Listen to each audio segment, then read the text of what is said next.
Okey, beres. Okey, beres. Masuk kau, masuk kau.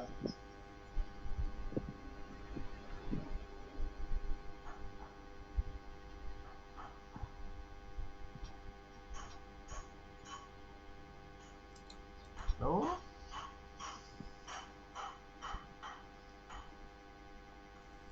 Okey, sekali lagi Assalamualaikum warahmatullahi wabarakatuh.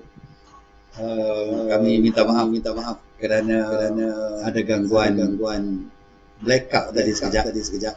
Aduh, jadi masalah.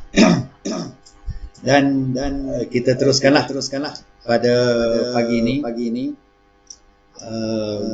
Baru berjalan dalam 2-3 minit sudah pun blackout dan saya guna wifi, jadi wifi terus putus dan nak sambung balik tu makan masa. Tak apalah, inilah dugaan awal Ramadan orang kata. Dan kita sekali lagi lah saya kenalkan dan kita nak tes suara sekali lagi. Dr. Abdul Hamid yang duduk sebelah hujung sana. Hamid, ada. Okey, tes suara aja. Okey, baik. Assalamualaikum. Selamat. Halo, Assalamualaikum. Ya, dengar. Okey. Bagus. Okey. Dr. Wan. Dr. Muhammad Ridwan. Bismillahirrahmanirrahim. Assalamualaikum warahmatullahi wabarakatuh. Okey, ada suara bagus. Alhamdulillah. Jadi sekarang kita dah boleh. Alhamdulillah. Saya tak pasti lagi dengan kalau di tempat saya ni dah ada suara, tapi saya tak pasti di Facebook keluar suara kedap. Kita nak tes suara sama ada dia dengar.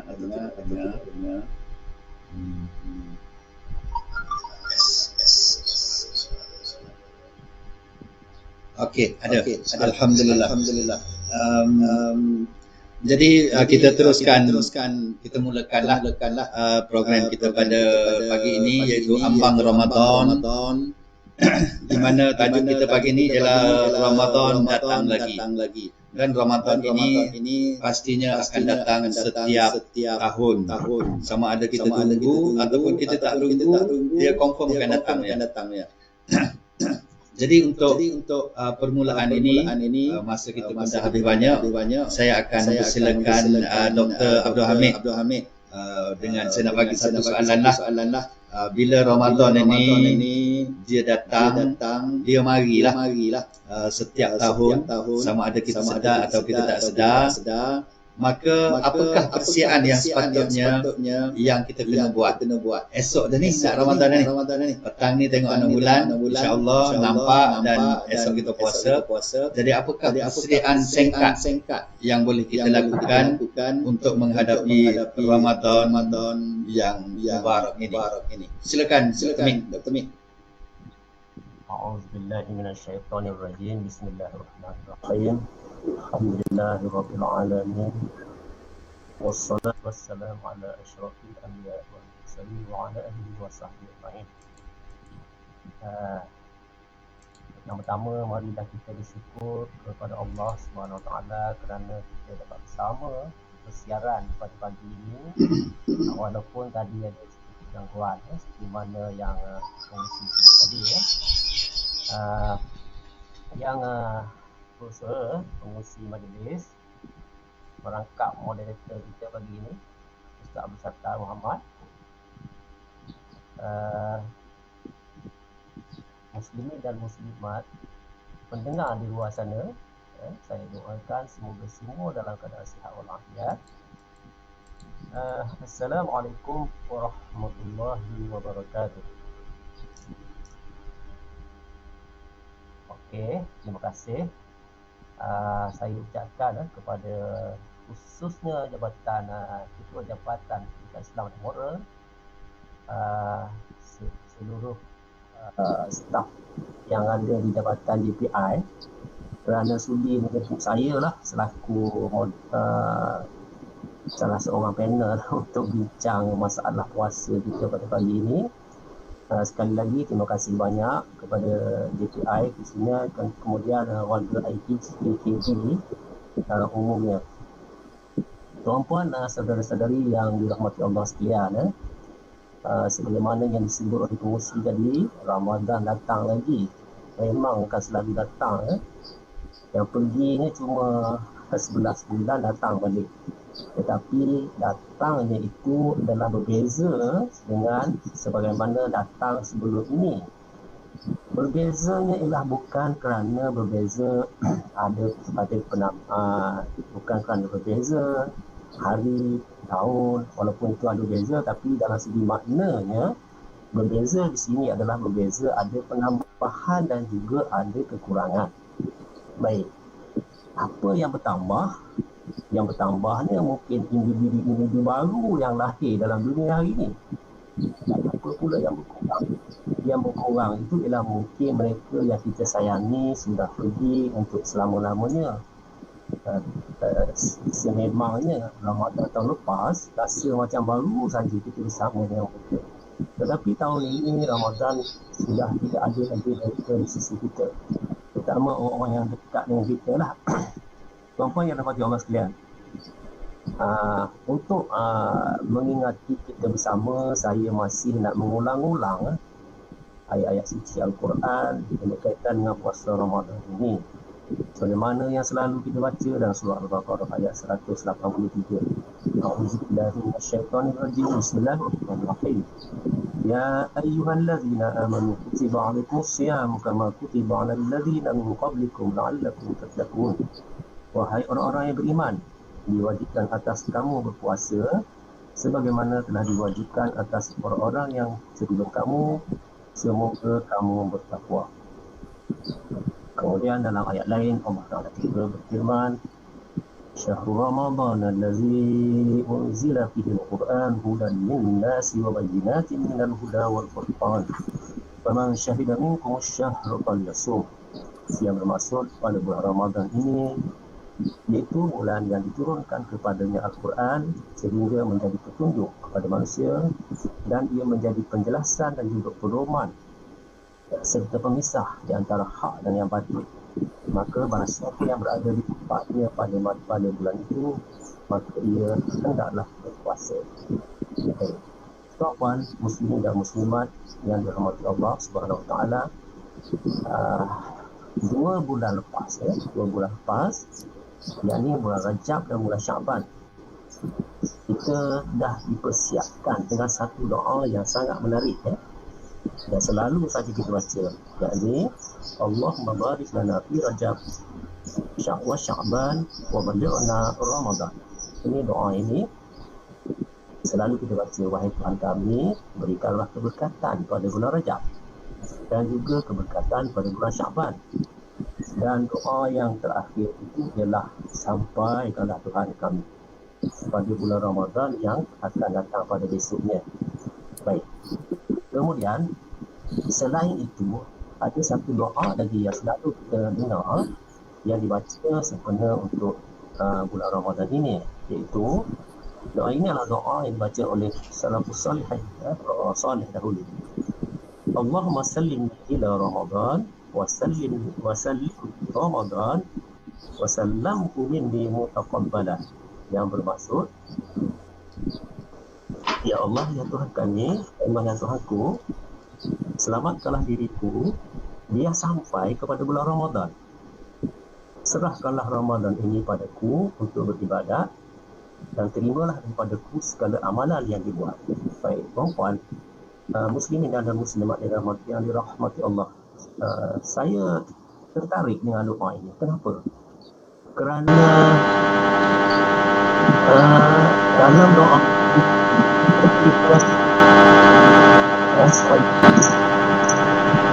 sampai kepada bulan Ramadan, maknanya jauh perjalanan ini dalam masa 1 tahun perjalanan manusia ini adalah satu masa kesediaan. Dan untuk sampai kepada Ramadan itu belum tentu manusia akan sampai ke sana. Sebab destinasi itu boleh berlaku apa saja.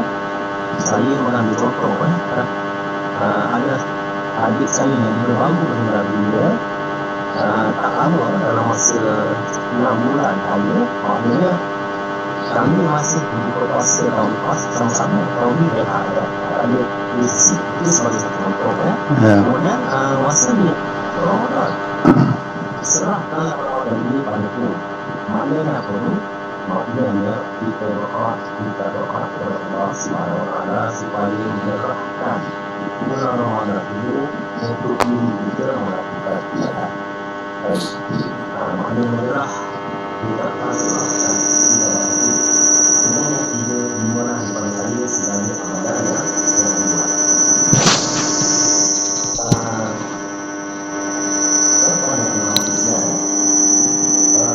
Ada orang mengatakan bahawa mendapatkan kemerdekaan sesuatu yang hitam. Jadi mengurus kemerdekaan.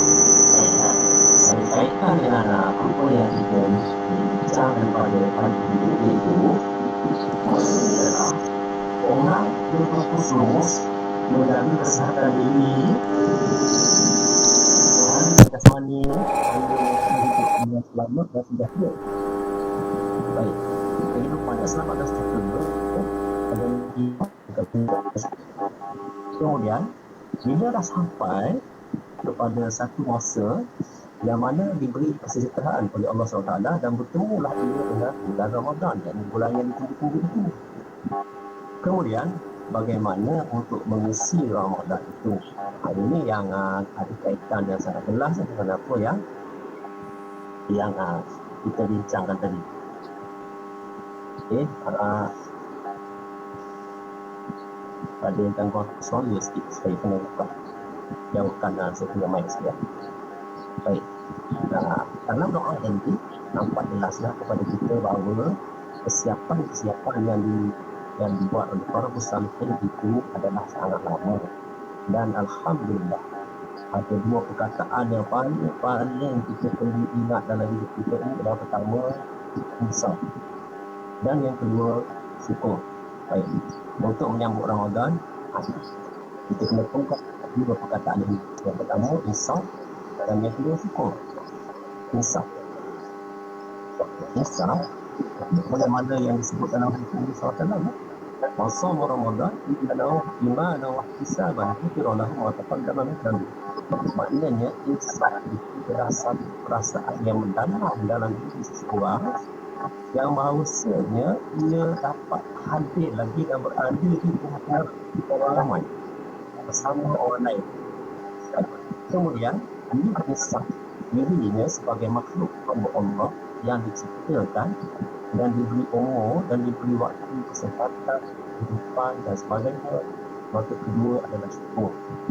Jadi untuk menyambut Ramadan ini, dua perkataan ini sudah cukup untuk menggambarkan bahawa kita adalah manusia yang insaf dan juga manusia yang bersyukur. Kerana telah sampai ke destinasi pada tahun ini yang mana disebut dalam beberapa hadis dan ayat Quran dan hadis, bulan yang baik adalah 1000 bulan.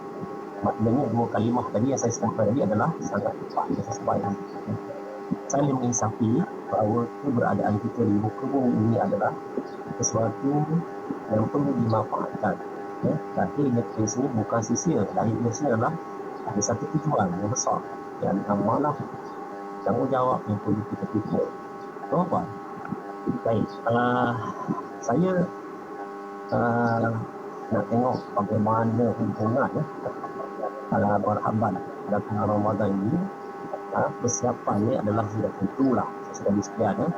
Kalau saya sebut persiapan fizikal, rasanya semua orang dah sihat. Ini lah maksudnya dari ini kecuali ada yang sakit. Tapi pun kalau yang sakit masih diberi kesempatan untuk menjalankan puasa dan masih lagi diberi peluang untuk melakukan ibadat lain sekiranya tidak mampu. Baik, persiapan menjadi orang bertakwa adalah satu persiapan yang paling istimewa sekali.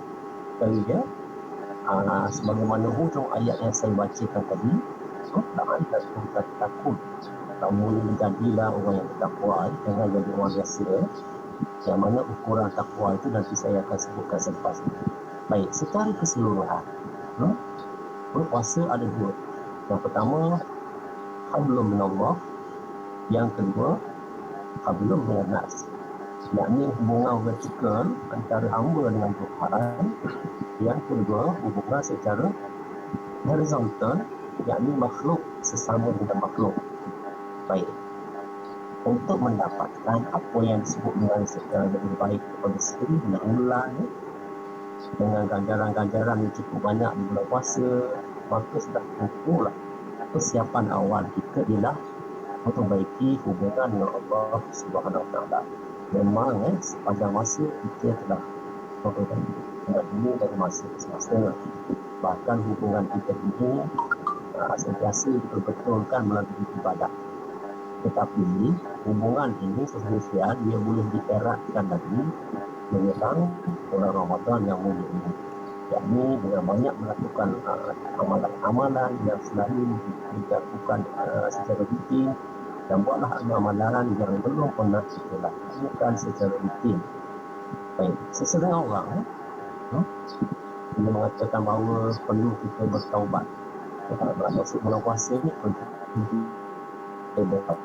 kalau bulan dia kata mandi taubat lah, kemudian solat sunat taubat, kemudian banyakkan istighfar, boleh sebenarnya boleh dibuat, tak ada masalah. Walaupun itu bukan ibadat khusus tidak masuk bulan puasa, tetapi tuan-tuan sekali yang dirahmati Allah, tuan-tuan boleh melakukannya sekiranya setiap nak buat, kerana itu adalah ibadat biasa saja.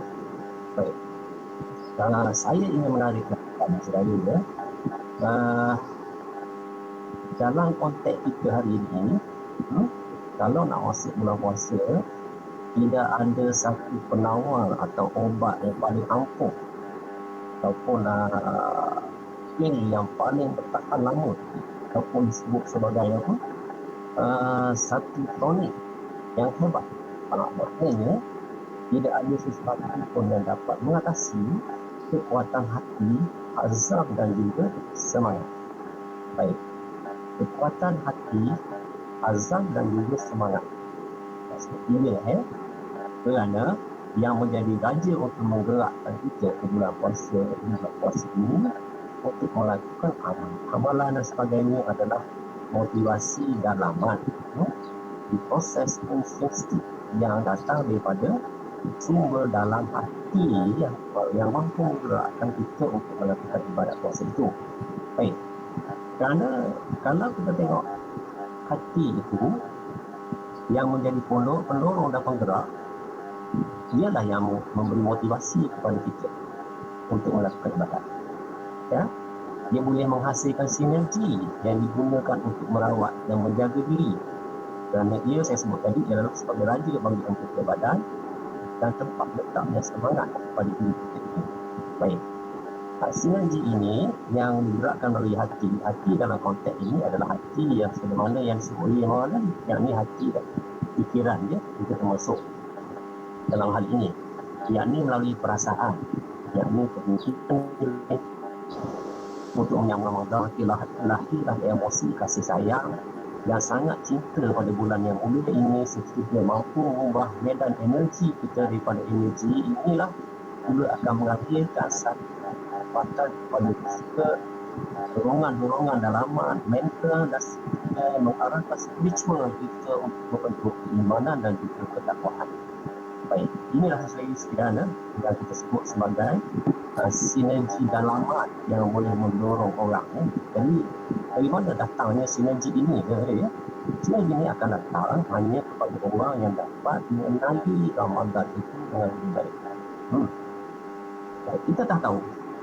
Maknanya, dari segi Ramadan ini, segala yang disebut tentang kebaikannya dengan solat tarawih, dengan semua amalan-amalan yang terkandung di dalamnya, jadi sangat tidak wajarlah kepada orang yang tidak mahu mengejar.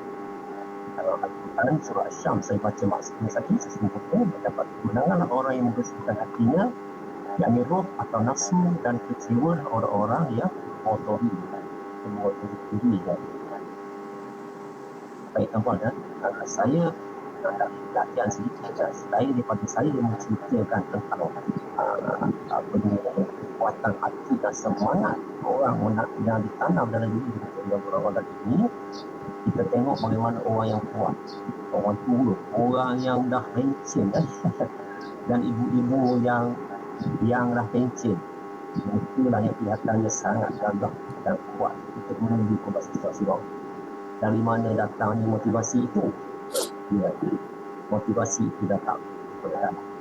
Dan kalau kita tengok orang muda yang gagah perkasa, kebahagiaannya lah ini tempat-tempat lain lah, bukan negara kita kan. Ada anak-anak muda yang masih gagah, kuat dan perkasa, tetapi tidak terbetik pun hatinya menyelesaikan sebagai kawan. Bahkan ada yang tetap di kedai kopi selepas buka puasa lagi sehinggalah balik pukul 11 malam atau 12 malam.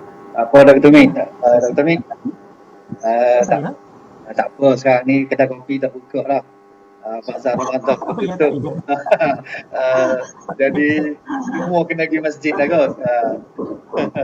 Ya. Kalau rumah tu mungkin ke tempat lain tu kata tak masjid tu bukanlah tu ya, bukan kedai kopi lah tu ya. Maknanya kalau kedai kopi tutup, restoran tutup, kalau dia tak pergi masjid lagi tu ada masalah besar. Ada masalah besar.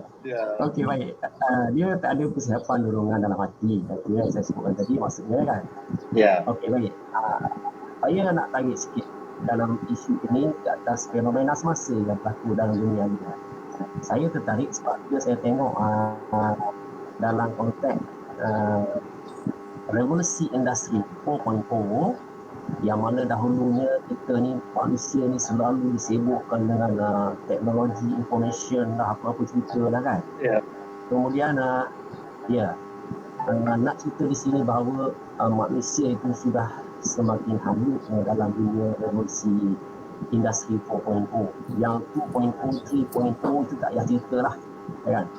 Tetapi pada bulan lepas saya pernah ikuti satu seminar yang dibuat di Sabah, tak silap saya, yang disampaikan oleh seorang profesor yang menyebut bahawa society 5.0 hari ini dia adalah kembali kepada humanism balik, kepada manusia itu balik.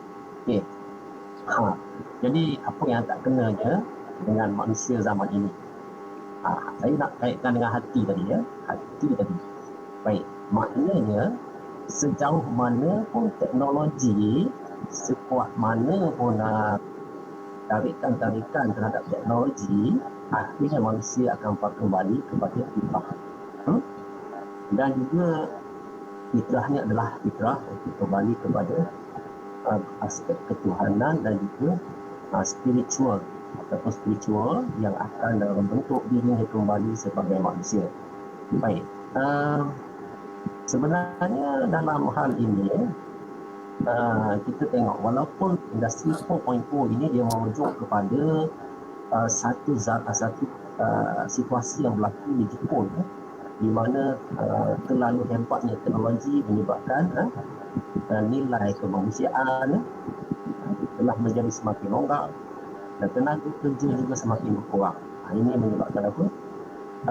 Konsep kemanusiaan dalam teknologi itu tidak boleh menjawab selama-lamanya. Okay, baik. Saya juga tertarik dengan beberapa artikel. Artikel ni yang memang sudah lama lah, dikeluarkan di Universiti Michigan. Suatu masa dulu seorang rektornya yang bernama Benjamin Myers.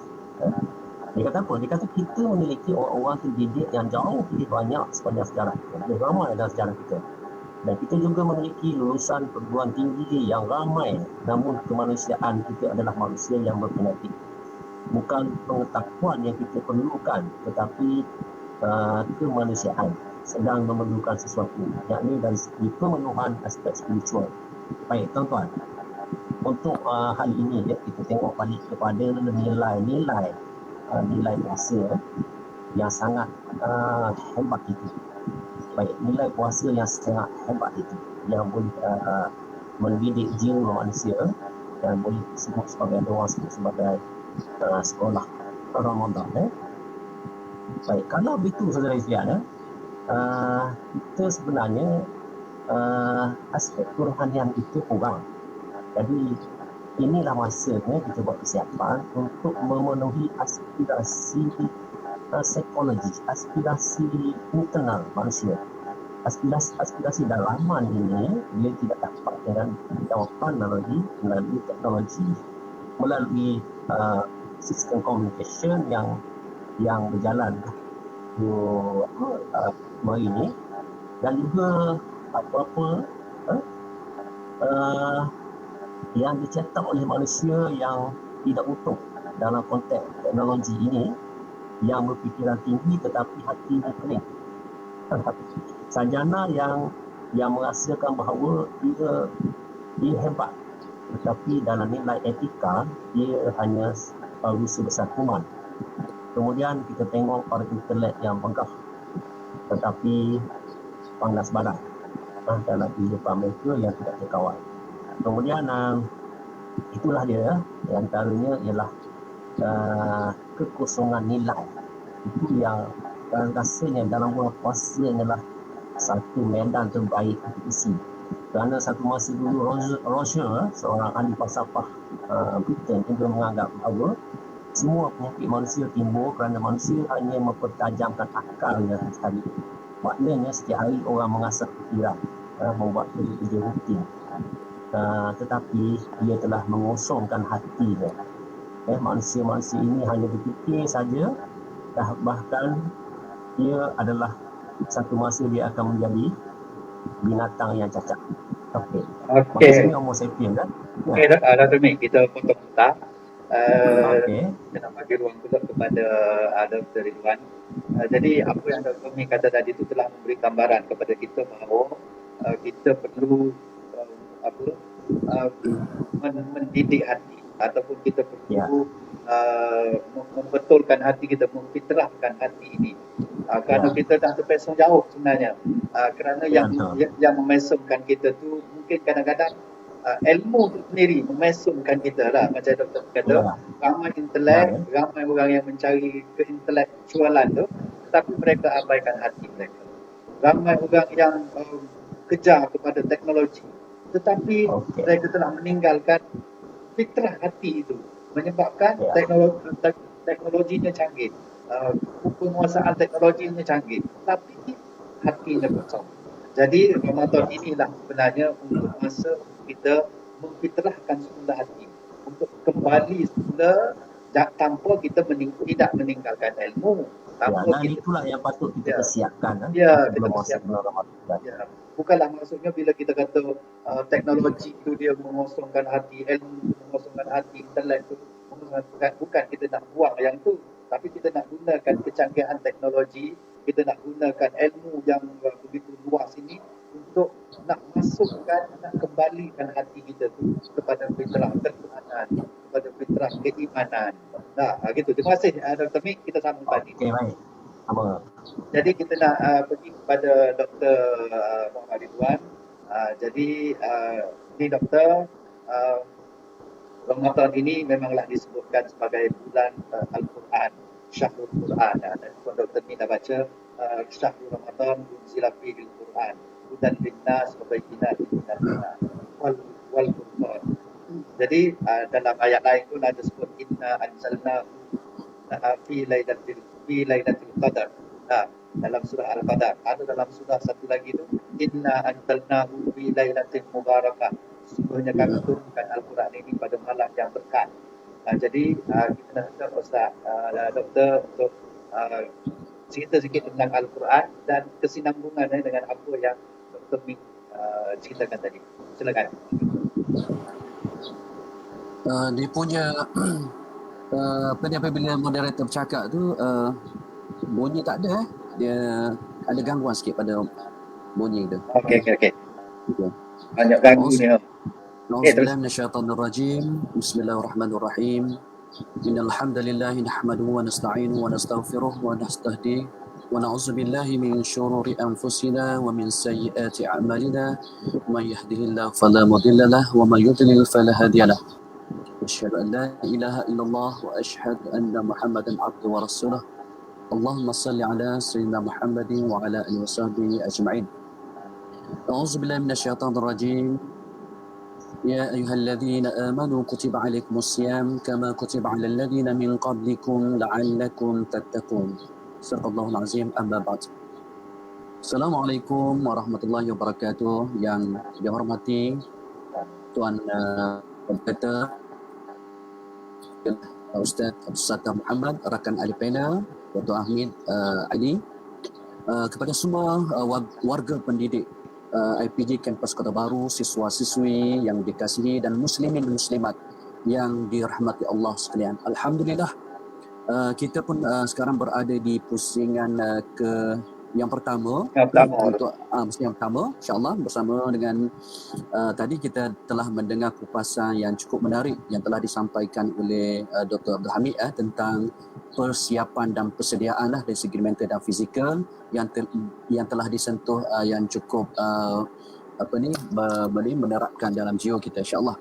Dan Alhamdulillah, kita mengucapkan kesyukuran ke Allah SWT kerana insyaAllah pada hari ini merupakan penghujung bulan Syaban, dan kita insyaAllah lebih kurang 9 jam ataupun 10 jam kita akan berada dalam satu Ramadan. Bukan begitu maknanya masuk saja maghrib 7.20 insyaAllah kita berada dalam satu Ramadan.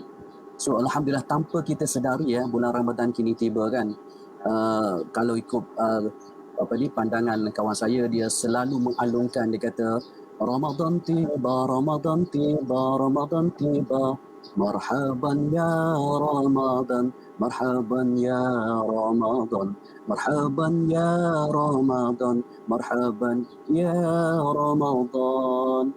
Mana mereka ni maknanya rasa gembira, maknanya datang daripada hati mereka, maknanya menyambut kedatangan Ramadan ini dengan perasaan yang luluh, yang sukacita, yang gembira, menerima dengan kedatangan Ramadan. Itulah yang perlu kita tanamkan, yang kita tanamkan kepada anak-anak didik kita, insyaAllah. Bagaimana yang kita sebut, kita harapkan, kita selalu berdoa Allahumma barik lana fi Rajab wa Syaban, sebagaimana yang dibaca tadi, wa balighna Ramadan, maknanya sampaikanlah umur aku dalam bulan Ramadan. Dan insya-Allah kita ada 9 jam lagi tuan-tuan. Kita ada 9 jam lagi kita akan melompat masuk. Kita dalam bicara amal Ramadan, kita berada di pintu nak melangkah satu langkah lagi berada di bulan Ramadan pada maghrib nanti insya-Allah tuan-tuan. Dan insya-Allah pada malam ini kita akan bersama-sama menunaikan solat tarawih insya-Allah. Alhamdulillah, dengan kedatangan Ramadan ini akan membawa satu rahmat, maghfirah, bulan rahmat, bulan keampunan yang tidak terhingga. Sebagai manusia yang beriman kepada Allah Taala dengan keimanan yang mantap, akan terus bertawaduk, bertakwa kepada Allah SWT dengan ibadah puasa yang kita hadapi ini. Apa jua bentuk cabaran dan ujian, yang hari ini pun kita dah ada test ujian untuk melaksanakan program bicara Ramadan ini kan. Terima kasihlah kepada Ustaz Sattar, walaupun di rumah tergendala elektrik putus tadi kan, tapi kita dapat meneruskan lagi kita punya program bicara Ramadan insya-Allah yang pertama kali kita adakan di bawah Jabatan Pendidikan Islam nomor Jabatan Islam IPG Kampus Kota Baru. Alhamdulillah, diucapkan syabas kepada tuan moderator. Kembali kepada soalan yang telah dikemukakan, diajukan oleh tuan moderator kepada saya tadi, iaitu berkenaan dengan Syahrul Ramadan, Syahrul Quran. Tuan-tuan dan puan-puan yang dirahmati Allah sekalian, suka saya memetik satu ayat yang telah dibaca beberapa kali oleh tuan moderator. Alif yang pertama yang berbunyi A'udzubillahi minasyaitonirrajim. Syahrul Ramadan alladzi unzila fihi al-Quran hudan lin-nas wa bayyinatin minal huda wal furqan. Ayat 185 surah Al-Baqarah yang bermaksud bulan Ramadan, Syahrul Ramadan, bulan Ramadan, alladzi unzila fihi, yang diturunkan padanya, fihi, hi itu dalam bulan Ramadan, iaitu apa? Al-Quran, iaitu Al-Quran, kitab Al-Quran. Hudan linnas, untuk memberi petunjuk kepada manusia, wa bayyinatin minal huda wal furqan, dan juga menjelaskan, ada penjelasan, ada keterangan minal huda, penjelasan mengenai petunjuk, dan juga wal furqan, iaitu pembeza di antara hak dan juga batil. Jadi tuan-tuan yang dirahmati Allah sekalian, marilah sama-sama kita merungkai kalau kita sibuk dengan ampek, repek kalau di SKP. Dan dalam ayat ini kita boleh merungkai, kita boleh menganalisis satu persatu bagaimana Allah SWT telah meletakkan memulakan dengan syahrul Ramadan, bulan Ramadan. Daripada ayat 185 ini yang boleh mencakupi berbagai hal. Antara syahrul Ramadan satu-satunya bulan yang Allah SWT berikan, kurniakan kepada hamba-hamba Allah, hamba-hambanya, iaitu umat Nabi Muhammad sallallahu alaihi wasallam yang tidak ada pada umat-umat yang sebelumnya. Maknanya umat Nabi Muhammad sallallahu alaihi wasallam umat yang betul-betul mendapat anugerah, mendapat kurniaan yang terbaik daripada yang sebelumnya. Jadi syahrul Ramadan, Ramadan satu-satunya bulan, kalau kita tengok ada 12 bulan, ya, 12 bulan, Muharram, Safar sampailah Ramadan. Ramadan ini satu-satunya Allah SWT masukkan, sebutkan, mentionkan di dalam Al-Quran, Ramadan, syahrul Ramadan, Ramadan di dalam Al-Quran yang tidak disebut, tidak sebut bulan-bulan yang lain. Ini menunjukkan Allah SWT telah memilih, memuliakan bulan Ramadan, adanya di dalam Al-Quran, syahrul Ramadan. Jadi tuan-tuan, dalam bulan Ramadan ini juga bukan sahaja Al-Quranul Karim yang diturunkan. Kalau kita tengok, kita baca kitab-kitab tafsir daripada Ibn Kathir contohnya. Dalam bulan Ramadan juga Allah SWT telah menurunkan kitab-kitab lain.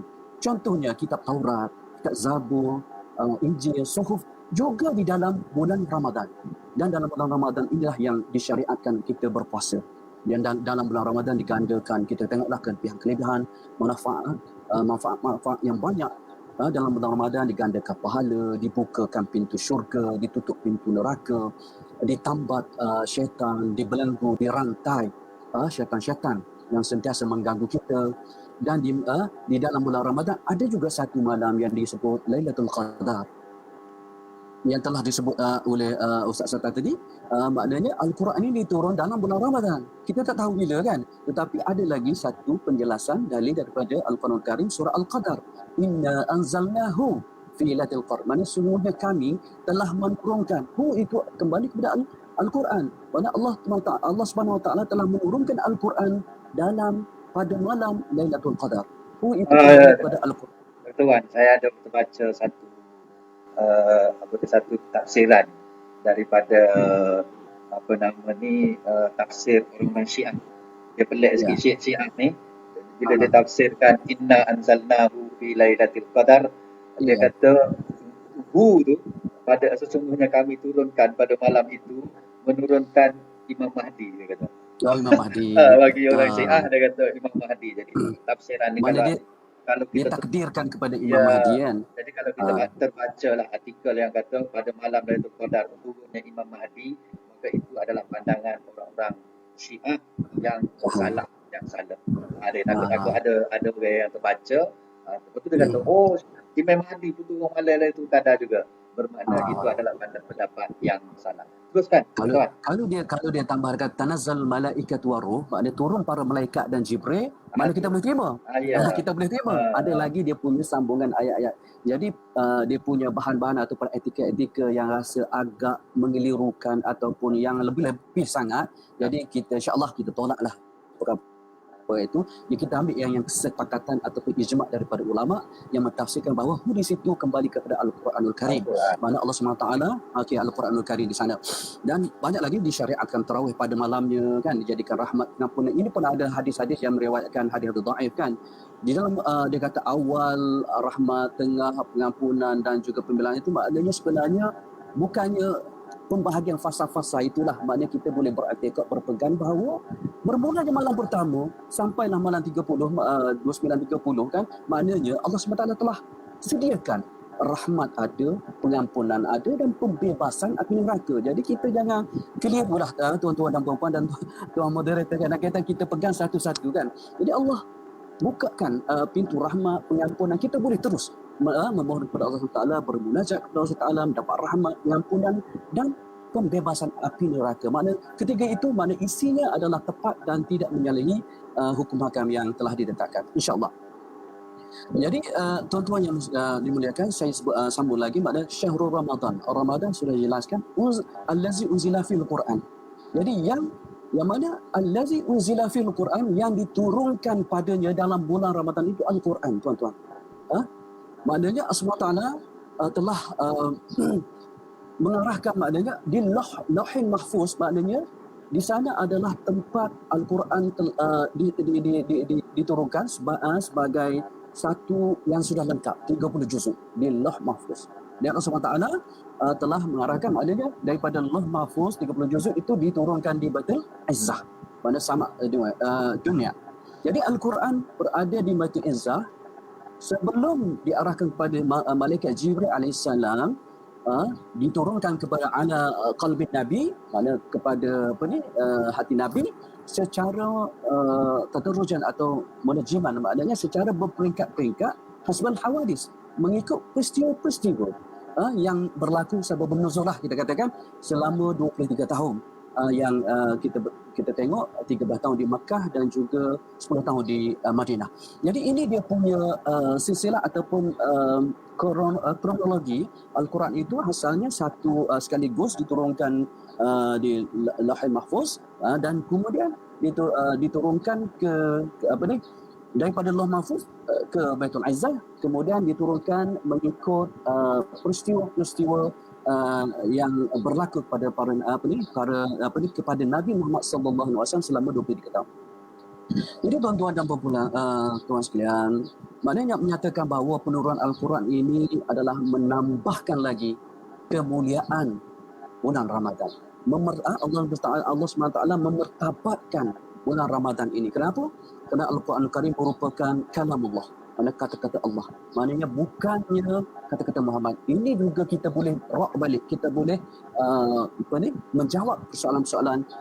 Dia kata Al-Quran ini adalah ciptaan Nabi Muhammad SAW. Bukan. Maknanya kalamullah, maknanya kitab mukjizat, dan mukjizat yang telah dikurniakan kepada Nabi Muhammad SAW untuk melawan pada masa itu adalah para sastrawan-sastrawan Arab yang berbangga dengan syair, penyair yang hebat kan. Jadi turunnya Al-Quran ini boleh mematahkan hujah-hujah mereka yang boleh berpegang teguh kepada ajaran Al-Quran sebagai menjadi petunjuk kepada umat manusia. So, yang ketiga, allazi unzila fil Quran hudan linnas, maknanya menjadi petunjuk kepada manusia. Hudan linnas, petunjuk kepada manusia. Kenapa Allah SWT tidak menyatakan bahawa hudan lil muslimin ataupun hudan lil mu'minin? Ini menjelaskan bahawa kita hudan linnas, maknanya memberi petunjuk kepada seluruh manusia. Tak kiralah dia ni muslim, mukmin dan sebagainya. Jadi maknanya terpulang kepada manusia sekalian, kalau dia suka mengkaji kitab Al-Quran, dengan membaca Al-Quran, dengan tadabbur Al-Quran, dan memahami isi kandungan Al-Quran, mereka akan dijinakkan hati mereka dan mereka akan melihat yang mana hak dan yang mana batil di dalam ajaran-ajaran dalam Al-Quran Karim. Jadi ini cantiknya Allah SWT menggunakan hudan linnas kepada semua manusia. Jadi petunjuk kepada seluruh umat manusia, bukan sekadar muslim sahaja. Wa bayyinatin minal huda wal furqan, dan dijelaskan lagi di sana Al-Quran ini wa bayyinatin, makna ada keterangan-keterangan, ada penjelasan-penjelasan, dan juga tentang al-huda, tentang petunjuk, dan juga al-furqan. Wal furqan ni serta pembeza di antara yang hak dan yang batil. Kadang-kadang kita di umat manusia ini, kadang-kadang yang batil bagi dia di hak, yang hak jadi batil. Jadi tukar taki kata. Jadi kalau tidak merujuk kepada Al-Quran Al-Karim, mereka akan berada di dalam kesesatan yang nyatalah. Kita boleh katakan begitu. Jadi tuan-tuan dan puan-puan yang dirahmati sekalian, jadi Allah telah mengistimewakan bulan Ramadan daripada bulan-bulan lain dengan pelbagai keistimewaan. Antaranya yang kita telah bincangkan, telah sebut tadi, berada dalam bulan Ramadan ini banyak fadilat-fadilatnya, kita sebut lagi. Antaranya dalam hadis tadi kita boleh tengok orang yang berpuasa ini kata mulut dia lebih harum, lebih sebagai kasturi, minyak kasturi kan. Dan para malaikat memohon ampunan bagi orang-orang yang berpuasa sehinggalah kita berbuka kan, mana siang harinya kita berpuasa, siang hari kita berpuasa dan malam kita berqiyamul lail kan. Maknanya setiap bulan Ramadan ni maknanya kita hiasilah dengan amal ibadah yang cukup tinggi. Sebab apa? Kalau kita tengok kepada matlamat dan objektif yang dibacakan dalam surah Al-Baqarah juga 183, ya ayyuhalladzina amanu kutiba alaikumusiyam kama kutiba alal ladzina min qablikum la'allakum tattaqun. Maknanya tattaqun itu adalah matlamat, adalah objektif utama bagi kita sebagai umat Islam untuk mengejar takwa. Mana tattaqun, kalau kita tengok dari segi definisi bahasa Arab, tattaqun dia menggunakan fi'al mudhari'. Maknanya di sana tattaqun maknanya bertakwa di situ, maknanya masa sekarang dan juga masa berterusan. So dalam masa sekarang kita contohnya berada dalam bulan Ramadan, inilah tindakan amalan-amalan yang kita telah lakukan dan dia berterusan pada bulan-bulan berikutnya. Ini yang kita kata level takun ini, melaksanakan semua amalan, semua perintah Allah SWT dan meninggalkan segala larangan Allah SWT. Sebab itulah kalau tengok kita dengar daripada Imam Al-Ghazali sendiri, dia telah membagikan 3, tuan-tuan dan puan-puan sekalian, kan, 3 tingkatan berpuasa. Ada puasa orang awam, ada puasa orang soleh, ada puasa para nabi dan anbiya. So kalaulah tahun lepas kita sudah berada di contohnya tingkatan 2 lah, tingkatan 2, level 2 lah, kita dah yang pertama orang awam dah kita sudah lalui, maknanya berpuasa dengan meninggalkan makan dan minum dan juga perkara membatalkan puasa bersama dengan isteri apa semua, hak tu kita boleh tinggalkan dan kita naik satu langkah, berada di level yang kedua, iaitu kita meninggalkan makan dan minum dan juga bersama dengan isteri, dan kita naik setakat menjaga juga panca indera daripada turut berpuasa mengikut amalan dan juga peraturan yang telah ditetapkan oleh Allah Taala. Dan tahun ini insya-Allah mesti ada satu keazaman yang tinggi untuk kita menaikkan lagi atau meningkatkan lagi takwa kita. Sebab apa yang kita kejar ialah takwa di sisi Allah, ta'abudiyah, menghambakan diri kepada Allah SWT. Ini tuan-tuan, maknanya yang ketiga ini, puasa yang telah diamalkan, dilakukan oleh para Nabi. Maknanya dia merangkumi keseluruhan, meninggalkan makan minum, dan juga perkara yang membatalkan puasa, dan menjaga panca indera yang 5, maknanya jaga mulut, jaga lidah, jaga telinga, jaga mata, jaga tangan, jaga kaki, semua itu turut berpuasa. Maknanya tidak melakukan perkara-perkara yang membatasi, yang melanggar perintah Allah SWT. Dan juga ada 2 perkara lagi, iaitu pemikiran dan juga hati. Mana kena jaga juga pemikiran, sentiasa mahu melihat fi khalqillah, maknanya kejadian Allah SWT, berfikir perkara-perkara yang boleh mendatangkan pahala, dan hati juga membuang sifat-sifat mazmumah, sifat-sifat yang keji, sifat-sifat yang boleh mendatangkan riak, takabur dan sebagainya. Inilah yang kata masuknya satu Ramadan, bermula maghrib nanti insya-Allah, maknanya kita sudah mempunyai persiapan mental dan fizikal, rohiyah, persiapan ilmiah, jasadiyah. Mesti kita semakkan dalam pemikiran kita semakkan di dalam hati kita untuk kita melalui menjalani satu, orang kata bukan latihan lagi, satu amalan yang betul-betul reality di dalam bulan Ramadan. Kita nak buang semua sikap-sikap, sifat-sifat yang boleh mencederakan ataupun boleh mengganggu-gugatkan keimanan, ketakwaan kita kepada Allah Subhanahu wa ta'ala, insya-Allah. Jadi saya rasa boleh menjawablah soalan, maknanya moderator tujukan kepada saya tadi berkaitan dengan Syahrul Ramadan ialah Syahrul Quran, merupakan bulan Al-Quran. Kalau kita tengok lagi dalam bulan Ramadan inilah para sahabat salafus salih contohnya mereka ini bukan setakat ada keazaman yang tinggi di dalam pemikiran dia. Maknanya kalau kita tengok Imam Syafi'i sendiri, maknanya dia boleh khatamkan Al-Quran 60 kali dalam bulan Ramadan.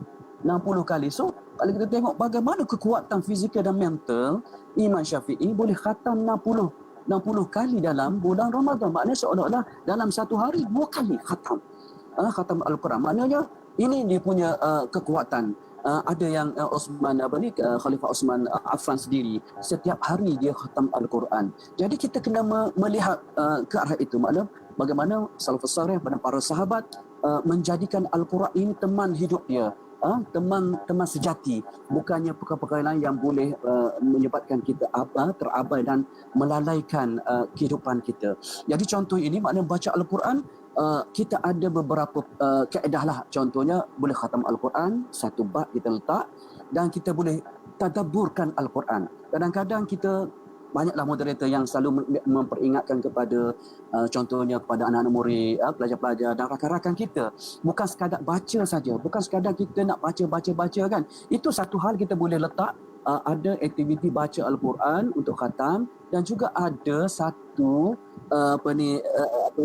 rancangan untuk kita mentadabbur Al-Quran, untuk kita lebih memahami dan menghayati apa isi kandungan Al-Quran yang boleh memberi petunjuk, kata tadi, petunjuk kepada kita untuk kita melalui liku-liku kehidupan seharian supaya kita menjadi mukmin yang sejati, mukmin yang betul-betul menghambakan diri kepada Allah Subhanahu Wa Taala. Okey, terima kasih. Okey, terima kasih tuan. Penjelasan yang sangat jelas. Kita boleh sekarang kita dah nampak di antara dua benda tadi, satu mendidik hati, satu untuk mengembalikan hati kita ini yang telah jauh terpesong, diganggu oleh berbagai-bagai benda. Untuk nak kembali kepada fitrah, kita ada satu benda, ada alatnya, iaitu Al-Quran. Al-Quran inilah yang mampu membawa kita balik semula ke fitrah hati. Jadi hati ini akan kembali kepada fitrah setelah kita mendalami, kita berinteraksi dengan Al-Quran. Al-Quran ini pilih tempat yang dia nak simpan Al-Quran ni, kalamnya itu dia letak di Lauh Mahfuz. Mana Ustaz Dr. Ridwan kata tadi, dia letak di Lauh Mahfuz, dijaga oleh kalau kita tengok baca dalam surah Al-Insyiqaq, Al-Quran ini dijaga oleh para malaikat yang begitu jagaan yang begitu ketat. Duduk di Lauh Mahfuz, tempat yang orang tak boleh pergi, tak boleh nak pergi, tapi dijaga lagi di tempat bilik kebal lah kita kata, dijaga oleh para malaikat, dan ketua malaikat yang menjaganya ialah Jibril. Maknanya Al-Quran ini kalau ada kata telah diselewengkan, telah diapakan, memang tidak boleh. Begitu ketat jagaannya. Diturunkan pula pada malam, bukan malam-malam biasa, bukan malam minggu, bukan malam libur ke apa, tapi diturunkan pada malam Lailatul Mubarakah, pada malam yang sangat dekat, dan malam itu dinamakan malam Al-Qadar. Pilih malam nak turun, pilih pula siapa yang nak bawa turun, bukan sembarangan. Yang nak bawa turun ialah Jibril, malaikat yang paling mulia, yang paling rapat dengan Allah. Diturunkan kepada siapa? Diturunkan kepada orang yang manusia pilihan Allah, iaitu Nabi Muhammad SAW. Jadi begitu sampai begitu sekali Al-Quran ini, untuk tujuannya untuk nak, macam Dr. Mik kata tadi, untuk nak kembalikan hati kita ini kepada fitrah kemanusiaan, fitrah keimanan, fitrah ketuhanan. Jadi Allah kata tak, kalau kita, sebab apa tu? Sebab kenapa hati kita ni kena sentiasa kembali kepada fitrah? Sebab kalau kita pergi sembahyang Jumaat, kalau kita pergi sembahyang Jumaat lah, khatib ni dia akan sebut di akhir khutbah dia. Dia kata yauma la yanfa'u malun wala banun illa man atallaha biqalbin salim. Dia kata pada hari kita nak pergi ni satu destinasi, iaitu hari kiamat, hari akhirat esok, yang ketika itu yauma la yanfa'u malun, hari itu tidak guna lagi harta benda, wala banun, anak pinak, saudara mara, pangkat darjat dan keturunan, tak guna lagi. Yang berguna ketika itu ialah orang yang kembali ke akhirat itu, illa biqal atallaha biqalbin salim, kecuali orang yang datang kepada Allah, kita pergi cari Allah ketika itu dengan hati yang sejahtera, hati yang fitrah, yang sebagaimana Dr. Mik kata tadi. Dan untuk nak memfitrahkan hati itu, Allah bekalkan kita Al-Quran. Jadi Ramadan ini memang sepatut sangat kita bersedia dengan Al-Quran. Mungkin kita kena beli Quran baru. Kata, oh saya tahun ni beli Quran baru, Quran besar. Yang sebesar dinding tu. Nak menyambut Ramadan. Cantiklah tu. Letak di dinding tapi sangkut kat dinding tu. Tak ada nilai lah. Tu. Dan saya teringat Ustaz, seperti Dr. Wan kata tadi, puasa ada 3 tingkat tadi kan. Puasa ada 3 tingkat, puasa awam, puasa khusus, puasa khusus gitu. Dan kita akan cuba kupaskan dalam pertemuan-pertemuan kita esok. Program kita ini kita akan buat setiap hari bekerja lah, daripada hari Ahad sampai hari Khamis, dan kita akan jemput panel-panel yang hebat-hebat lah untuk mengupas segala isu yang saya sebut tadi.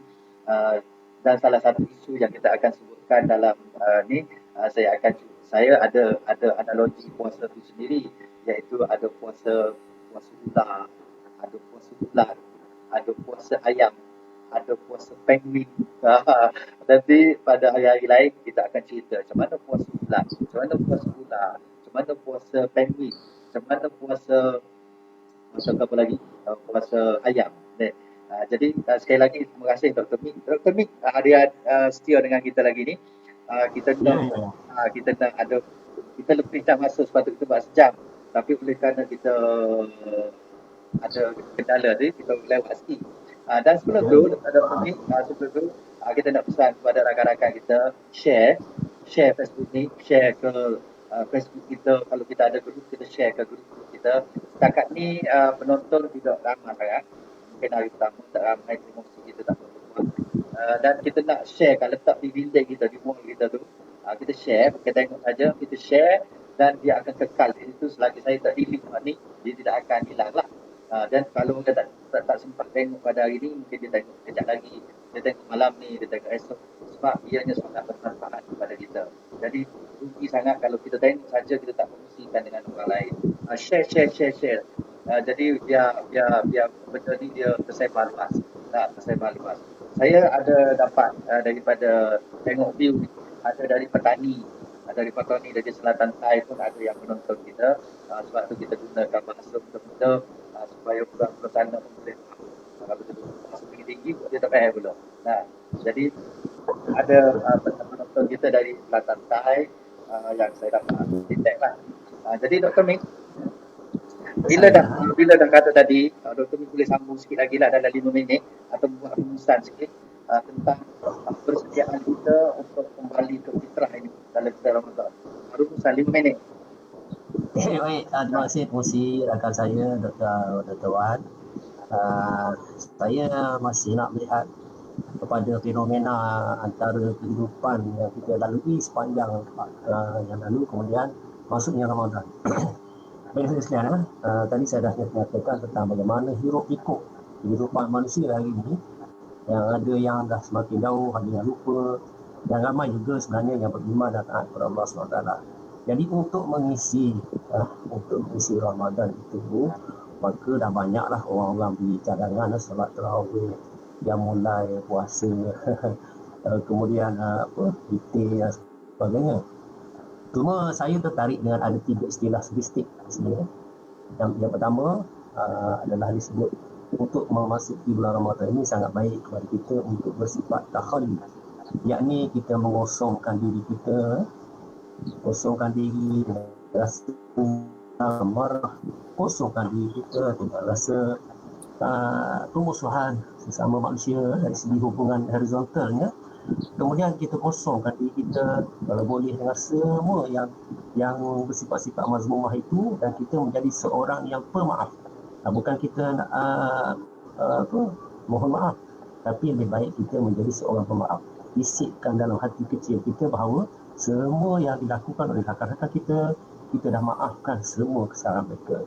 Jadi bila kita ada tahali, maka barulah kita tahali, yakni kata orang sufi, kita isi, kita hias. Ini bila masuk Ramadan ni, kita hiaslah diri kita dengan perkataan-perkataan seperti tahlil, tazkir, tahmid, tasbih, tahajud, tarawih, ta'allum. Ada banyak T semua di depan ni. Jadi saya sekalian, isilah ia dengan benda-benda yang seperti itu. Itu barulah pengisian kita sebut. Kalau tak diisi, maknanya bekas yang kita kosongkan tadi akan terbiarlah kosong.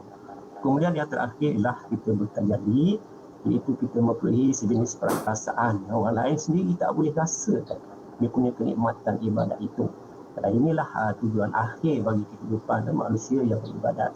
Jadi saya doakan saudara sekalian, untuk rumusan yang pendek ini kita dapat merasai,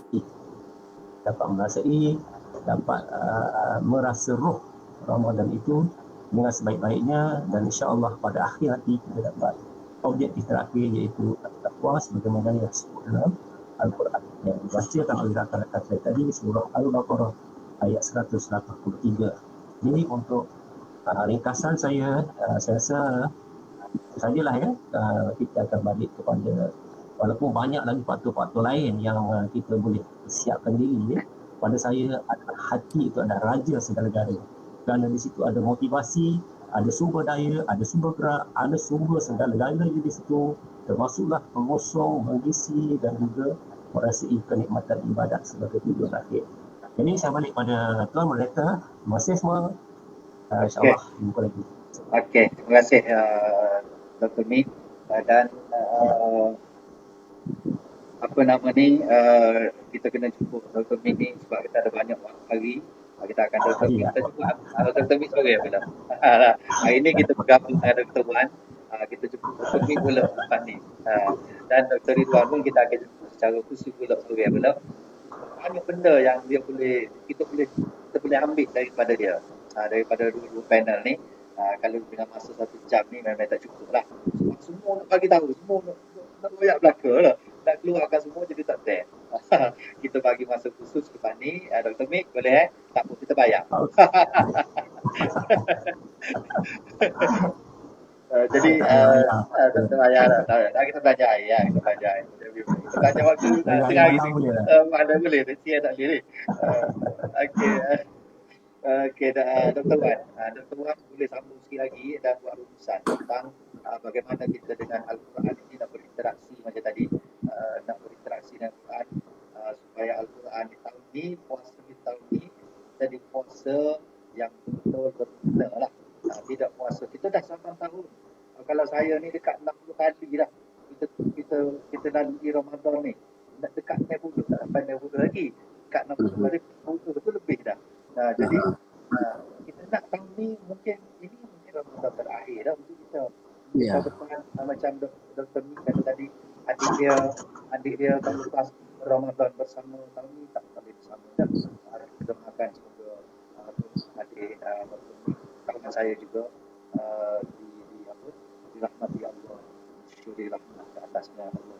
Lahu warhamhu warahmatullahi. Silakan Dr. Mit. Okay, terima kasih Tuan Moderator Ustaz Abdul Sattar. Alhamdulillah, sedikit perumusan berkaitan dengan apa yang telah kita bincangkan tadi. Jadi tuan-tuan dan puan-puan yang dirahmati Allah sekalian, kita ni sebagai manusia, hamba Allah SWT, kita kena akui bahawa khulqul insan dha'ifa, maknanya kita manusia ini dijadikan oleh Allah SWT ini adalah sebagai makhluk yang lemah. Kalaulah orang itu mengaku dia ni kuat, dia hebat, semua itu salah semata-matanya. Kita adalah makhluk yang lemah, yang sentiasa memerlukan kepada pertolongan, yang sentiasa memerlukan kepada bantuan. Jadi tuan-tuan, maknanya apabila kita rasa kita lemah, kita nak kepada yang maha kuat, kita nak kepada yang lebih daripada kita. So, antaranya kita minta syafaat. Antaranya kita boleh minta syafaat dengan Rasulullah SAW, Nabi Muhammad SAW yang akan beri syafaat kepada kita. Dan ada lagi di sana syafaat-syafaat lain yang boleh kita dapat.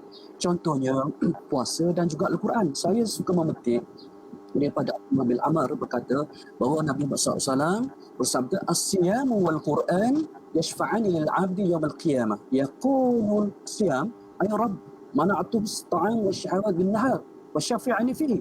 ويكون القرآن منعته النوم بالليل فشفع فيه قال فيشفعان."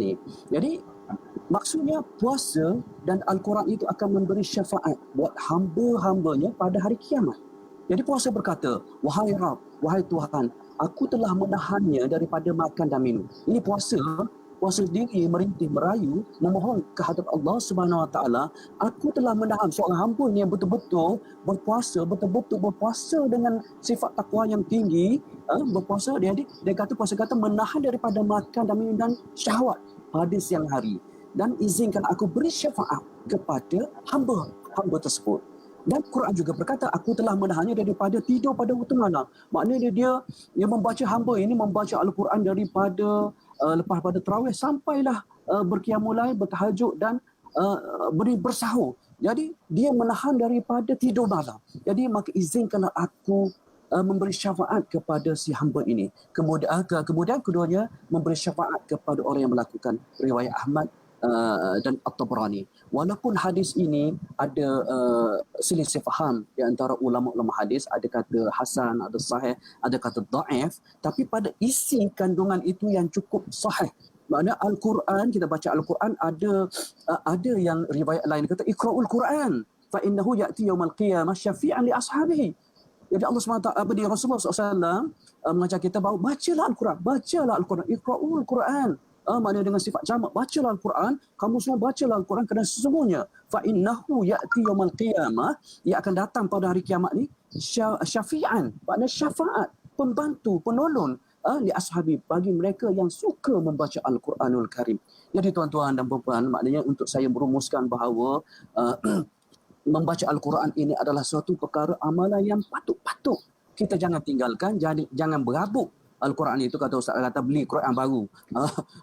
Nak suruh nampak comel. Bukan begitu. Maknanya kita ambil Quran ataupun dalam handset pun banyak. Maknanya jadikan peneman sejati. Membawa ke mana-mana dan kita akan baca di mana saja yang kita boleh amalkan dalam kehidupan seharian kita. Jadi tuan-tuan dan puan-puan, jadi saya mengharapkanlah pada program kali ini, berpuasa ini, insya-Allah kita rebutkanlah peluang keemasan untuk meningkatkan lagi keimanan kita, ketakwaan kita. Kalau kita tengok satu lagi, man shoma Ramadan imanan wa ihtisaban ghufira lahu ma taqaddama min zambi. Ada dua, man shoma ataupun man qama. Kalau man shoma makna kita berpuasa di siang hari, man qama kita melazimi, kita berqiyamulai pada malam hari. Jadi dua tindakan ataupun perlakuan amalan kita itu adalah iman secara keimanan dan ihtisaban secara mengharapkan pengharapan kepada Allah Subhanahu taala. Apa yang kita dapat? Ghufiranahu ma taqaddama min zambi. Apa yang kita dapat, saya kembali kepada kita lemah tadi, kita nak keampunan daripada Allah Subhanahu daripada mana dosa-dosa yang kita lakukan sebelum ini, insya-Allah akan diampunkan oleh Allah Subhanahu. Jadi tuan-tuan dan puan-puan, sekiranya dosa-dosa kita diampunkan, inilah mana anugerah yang paling besar, inilah dia punya efek ataupun kesan yang paling besar sebagai kita hamba yang lemah, hamba yang sentiasa meraih bantuan daripada Allah Subhanahu taala, supaya kita dibimbing oleh ilahi, maknanya bimbingan ilahi ataupun rabbani, supaya kita sentiasa menjadi manusia yang bertakwa dan juga beriman kepada Allah Subhanahu taala. Jadi sekian sahajalah. Wabillahi taufiq wal hidayah. Wassalamualaikum warahmatullahi wabarakatuh. Kembali ke moderator. Terima kasih Dr. Wan. Itulah Al-Quran, itulah Ramadan, dan itulah hati. Kita cerita tentang tiga perkara ini. Satu, cerita tentang hati kita yang kosong, hati kita yang jauh terpesong, diganggu juga oleh kehidupan kita ni, kehidupan di dunia ini, kehidupan dengan ilmunya, yang saya tertarik sangat. Kita sesat dalam ilmu, bahaya sebenarnya, kita tersesat dalam ilmu.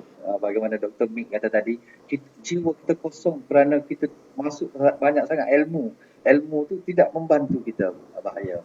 Jadi sama juga dengan Ramadan yang tidak membantu kita, letih. Ada satu hadis Nabi, Nabi kata masa Nabi nak naik mimbar, tu ada 3 doa. Salah satu doa yang Jibril baca, dia kata jauhkanlah rahmat Allah daripada orang yang datangnya Ramadan tapi dia tidak mendapat apa-apa keampunan. Dia tak dapat keampunan Ramadan ni, mana Allah, Jibril minta jauhkan dia daripada rahmat Allah. Jangan kita kena hanilah. Nabi kata perkenankanlah ya Allah. Itu salah sebahagian daripada hadis. Ramadan hari dia tidak membantu kita. ilmu tadi tak membantu kita, teknologi tak membantu kita. Letihlah kita. Sepatutnya teknologi yang ada 4.0 ke berapa ke, lepas ni tak tahu teknologi apa lagi, sepatutnya dia membantu kita mendekatkan diri kita kepada Allah, membantu hati kita kembali kepada fitrah. Al-Quran satu lagi Al-Quran. Al-Quran ada depan mata kita. Al-Quran ada dalam handset kita. Al-Quran ada dalam laptop kita. Al-Quran ada di mana-mana. Tapi kalau dia tak boleh membantu kita, letihlah kita. Mana rugi sangat kita. Jadi 3 perkara ini saya dapat rumuskan daripada 2 panel kita, Dr. Wan dan Dr. Hamid. Hati, Ramadan dan Al-Quran. Biarlah 3-3 ni dapat hati Al-Quran ini. Biarlah Al-Quran, Ramadan, ilmu, teknologi, semua tu biar dapat membantu kita untuk kita kembali kepada Allah. Dengan cara Dr. Mi kata tadi, takhalli, buang dulu, tapi tapis dulu. Lepas tu tahalli, hiaskan balik. Kita hiaskan balik.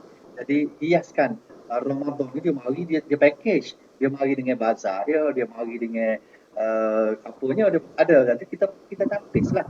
Jangan ambil bazar Ramadan tu saja, ambil yang lain. Nah, kita tapis-tapis. Itulah sebetulnya. Jadi sekali lagi terima kasih kepada Dr. Abdul Hamid dan terima kasih kepada Dr. Muhammad Ridwan yang sudi bersama dengan saya. Dan program kita ini akan berterusan. Esok jangan lupa pukul 10 pagi kita akan bersama dengan Tuan Pengarah Tuan Haji Rasid bin Cik untuk mengupas lagi cerita-cerita Ramadan ini. Saya pun dah kenaling ni, nak jumpa dengan nak bersama dengan Tuan Pengarah. Jadi kenaling juga, tapi tak apa. Saya akan bersama untuk jumpa dengan Pengarah esok. Kita bersama untuk kita kupaskan apa lagi isu-isu. Saya tak pasti Pengarah nak ceritakan besok saya. Kita tunggu saja. Dan jangan lupa share. Tak say like pun tak apa, tapi share. Yang penting rakaman ini, siaran ini dapat diikuti oleh semua sahabat-sahabat kita yang tak berkesempatan nak tengok waktu ni. Mungkin dia boleh tengok malam ni, mungkin dia boleh tengok bila-bila masa. Okey, kita berhenti setakat tu. Aku qauli hadza, astaghfirullah li wa lakum. Wassalamualaikum warahmatullahi wabarakatuh. Waalaikumsalam warahmatullahi wabarakatuh. Jadi kita dengar lagu deh. Okey. Kita dengar lagu sebagai penutup. Hilangmu datang menerangi hariku yang terasa sunyi. Oh Ramadan berkah ku tunggu akad musibahku. Halal hilal li'almi annana fi syahri Ramadan al-karim fa'abshir. Okey, terima kasih semua deh. Dah. Awek off dulu.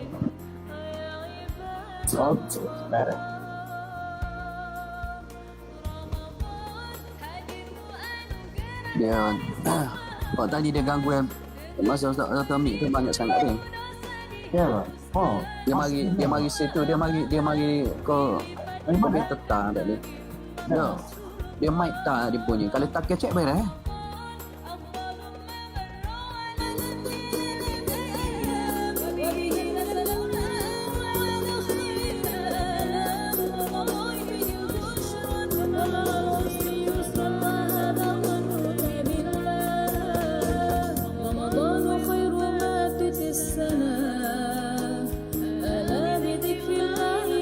فكبروا وإذا اشتد البلاء وللقلوب شفاء وهذا وعد الله.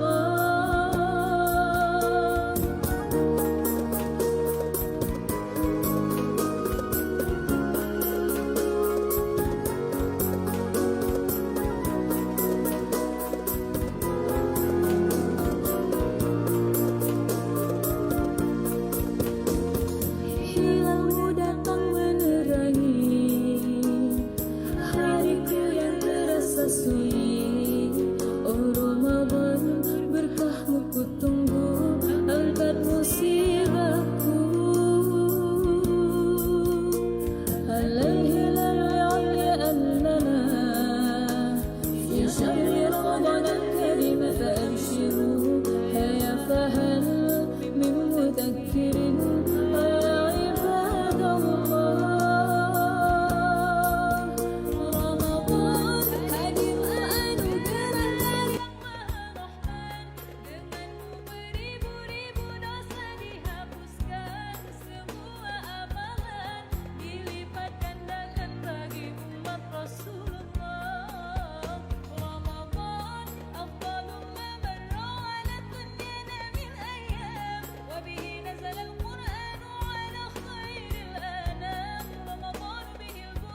rasa sunyi